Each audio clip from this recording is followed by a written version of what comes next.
Hello everyone! Today we're making something new. I'm going to turn myself into a stylish 3D cartoon character.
Thanks for watching, guys. If you enjoyed this video, leave a like, and now let's break down exactly how I made it. Let's go. All made possible inside flashboards. First, the idea script, as simple as that. No detailed script, only a raw, out-of-mind idea. Then, me and a couple of references with styles I like. Choosing Nano Banana 2, 16:9 aspect ratio, 1K for faster results. Now choose inputs. Select my character first, then pick any style or styles you want, and simple prompt. The results are very good and in so many styles. Now it's all about choosing the right style and shape for the script. Since I'm looking for an overweight man, nerd, and weird, I chose this guy. With simple prompt, I will remove any unnecessary objects. Then I will make a wider full body shot out of it, to use both later as main references for generating everything else. Moving next to the environment, I want it to be retro, so I first grabbed my references and started generating some random results with a very simple prompt just to get a clearer vision and narrow down the options. And we start to see some cool early results. Now, narrowing down the number of selected inputs, using the same prompt and generating again. Repeat with another range of selections. Now, I want the character to blend into this new retro environment we've just created. Add some extra words to the prompt and update the selection, then generate. And we start to see some results. Now changing the prompt to get another vibe with a new front angle camera.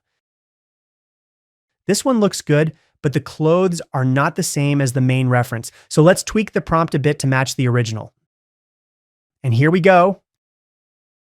As for the robot, two simple references with a simple prompt. then took the result and adjusting the prompt to remove the legs and make it only a head floating, and to make it really pop, I used a detailed prompt to make my robot match a selected vibrant reference. Now a prompt to remove the background. And now that we have our main character, the robot, and the main environment, it's time to create some scenes. Selecting the main environment as the input, I started with a very simple prompt, and right away, we got our first desired shot. Then I took that newly generated image, used it as an input, and wrote another prompt to get a closer shot of the keyboard and hands, and that gave us our next scene. After that, I went back to the original shot again and generated a side view while keeping everything consistent. And that's basically the workflow from here on.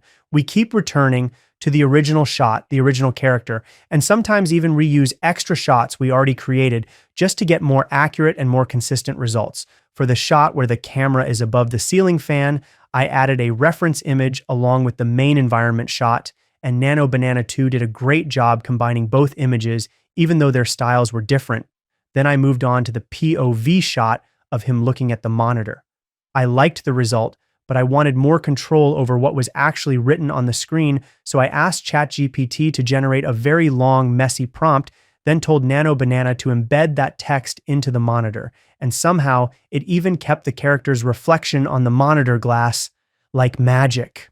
For the secondary weighting shots, I kept the camera angle completely fixed the whole time. Everything in the room stays exactly the same. Only the character's actions change from shot to shot. Then I placed the robot inside the monitor, behind those long green prompt lines. After that, I made it smaller while keeping the whole scene consistent. When it was time to dive into the monitor, things got a bit tricky. I had to use a much longer and more detailed prompt to get the result right, because sometimes Nano Banana needs more guidance to really understand the shot. Then I moved on to the poop shot.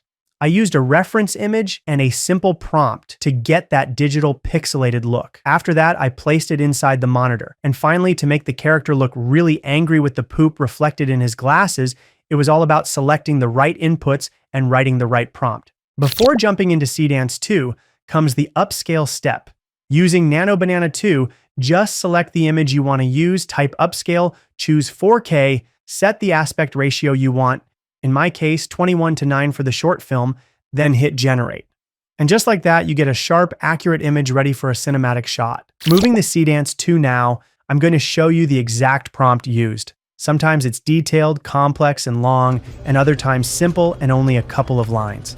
Here I'm checking how well the character blends with the space, and it's already looking pretty solid. From this top view, you can really see how everything starts to feel cohesive and intentional. Looks complex, but it's really just controlled chaos guiding the AI exactly where we want. Most of the work happens here, typing, testing, and pushing the result just a bit further each time. Precision over everything. This is where the shot gets locked in. And this is the moment where the character really starts to come alive. This is always the exciting part. You never fully know what you're about to get. You can see how everything comes together. Character, environment, and mood all aligned. And this is where things get fun. Adding those little moments that make it feel alive. Adding simple, idle actions like this makes the character feel more natural and believable. This is where unexpected behavior adds character and humor to the scene. Brain.exe has stopped working. Taking a break is part of the process. It helps you come back stronger. Debugging takes many forms. Step 1, accept reality. Step 2, eat it. All right, now we've crossed the line. Yeah, he took that personally. And this is where everything comes together. The prompt, the logic, and the outcome. This is where the AI breaks everything down, analyzing every detail of the prompt. All that effort for this masterpiece. Yeah, not exactly what we expected. He knows something is very, very off. Now it's getting personal. Every second, it gets worse. From prompt to absolute madness. When you overcook the prompt, things explode. And this is the result of perfectionism. And that's your final render. After the video generation is done and you're happy with the results, comes the watermark removal and video upscaling for final production. Now that all videos are ready, this one, for instance, does not have a watermark. so skip it and move to the next one. This one has a watermark, so let's remove it. From Workflows, choose Video Watermark Removal. Select your video. No prompt required. Click Generate. Repeat the process for any video that has a watermark. Here, you can see the results. The video stays the same, and only the watermark is removed. Moving on to upscaling. Go to Models and choose Topaz Video Upscale. Select the video. Keep it at 2x or choose 4x resolution. No prompt required. Click Generate. Repeat the process for all videos. Select the ones without watermarks and upscale them. Now you can see the details becoming cleaner and sharper, even at 2x. Every detail is enhanced and ready to be used in a professional workflow.